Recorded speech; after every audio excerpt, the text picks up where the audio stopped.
Hey everybody, it's Artifacts96 back for another video for you guys. Thanks so much to everyone who tuned in for my last video. And if you would always like to join us, the only thing you have to do is hit that subscription button and hit that notification bell because I post videos like this quite often, as you can see by the layout of my channel. But anyway, let's go ahead and get into this because you've already read the title. I'm sure you've seen the thumbnail. So we might as well get into it, sweetie, because we kind of have a lot to cover in this video. Alright, so in case you don't know this person I'm going to talk about and going to be referencing throughout, his name is Owen Benjamin, and he actually started out as a quote-unquote, I'm not going, it's an insult to comedians to call him a comedian, because his comedy is anything but funny. I don't consider anti-Semitic jokes funny, nor do I consider racist jokes funny. I consider that very lowbrow humor, during the caveman like. So again, if you have not heard of him, he used to be an actor, a stand-up person. He even produced a couple of films, and I think he even did like a couple of cameos in some popular films in the late 2000s, I believe, if not early 2000s.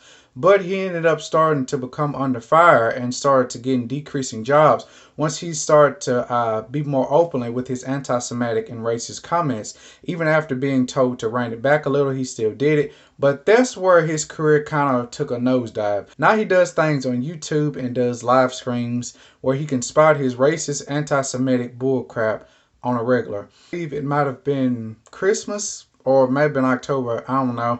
And the title of it, well, the beginning of the title was The Birth of Carl Brown, Black Father Everyone Wants, and the thing about bikes. Okay, things to note. In the first 2 minutes and 17 seconds of the video, he says something that's very stupid and racist. Alright, so today we're going to talk about the economics of black people.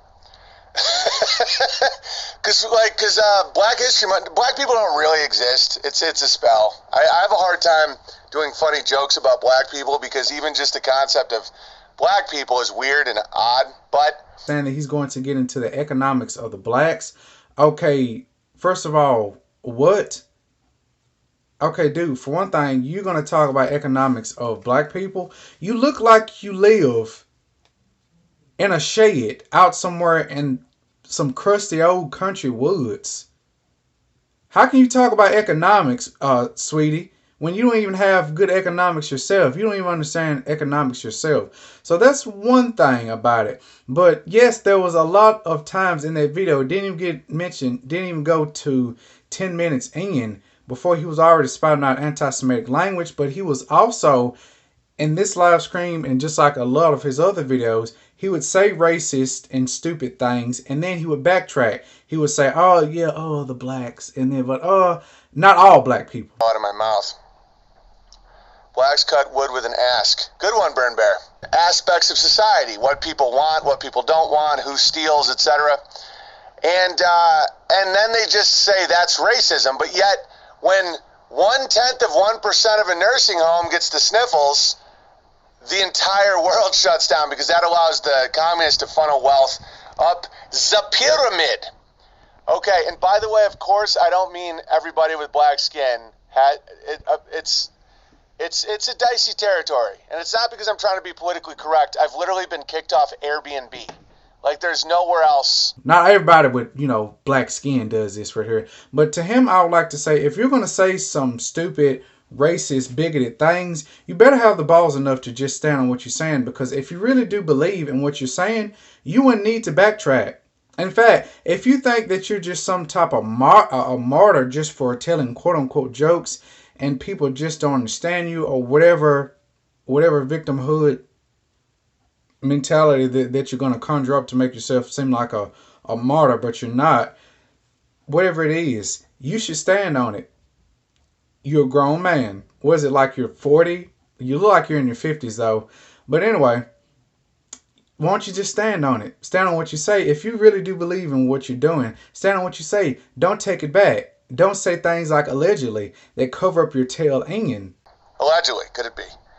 All right, Cod's writing me something. Do we get a super chat? But the live stream, the last one I watched before I just couldn't take it anymore, I believe it was at 6 minutes and 45 seconds. He holds up his hand and say like, it's because he pretty much tries to do the thing because he's white and everything. Like he's white because he's not a victim for being an idiot or something like that. Okay, first of all, it's not because you're white. It's because you are gone off in the head. That's what's your problem. You're gone off in the head. And you've almost lost everything that you worked somewhat hard for because you wanted to be an idiot. You wanted to be stupid. You wanted to be an anti-Semitic, racist, bigoted idiot. And you got exactly what you deserve. To be living in what looks like a shed in the middle of freaking nowhere, talking to your crusty fans, and they can't even give you a proper tip. But who knows? Maybe it's not just your head. Maybe it's the cocaine.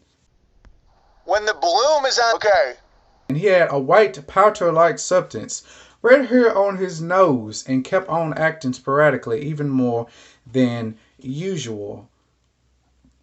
I suggest rehab, but the greater issue that I want to bring up in this video is that he has people re-uploading his videos, helping him out. He has multiple channels that work for him, including one that's called, I believe, Cuddington Bear. There's also a huge problem with something called alt-right comedy.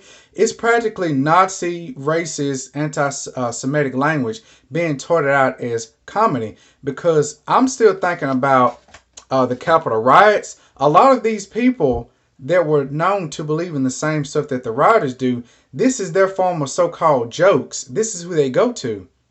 So if I was someone who loved intellectual, since I love intellectual type of conversations, bring that type of stuff to their comedy. So if you're a bigot, you're a homophobe, you're a racist, you go to someone who can bring you that. All right. So really, it's kind of like one of those things where you laugh until it's just not funny anymore. To be honest with you, it's never funny. If you have to go to bigoted, racist remarks to be funny, you're not funny at all. Everything that you had, you lost, and you will continue to lose because you are a worthless lump of flesh. And that's all I have to say. As always, you guys, I'm Artifacts96, and I have nothing to lose but everything to gain. And if you're the type of person that believes in the same thing that this piece of crap does, I suggest you get help. And by the way, yeah, Owen, clean up the nose, bruh. You're slipping. Bye.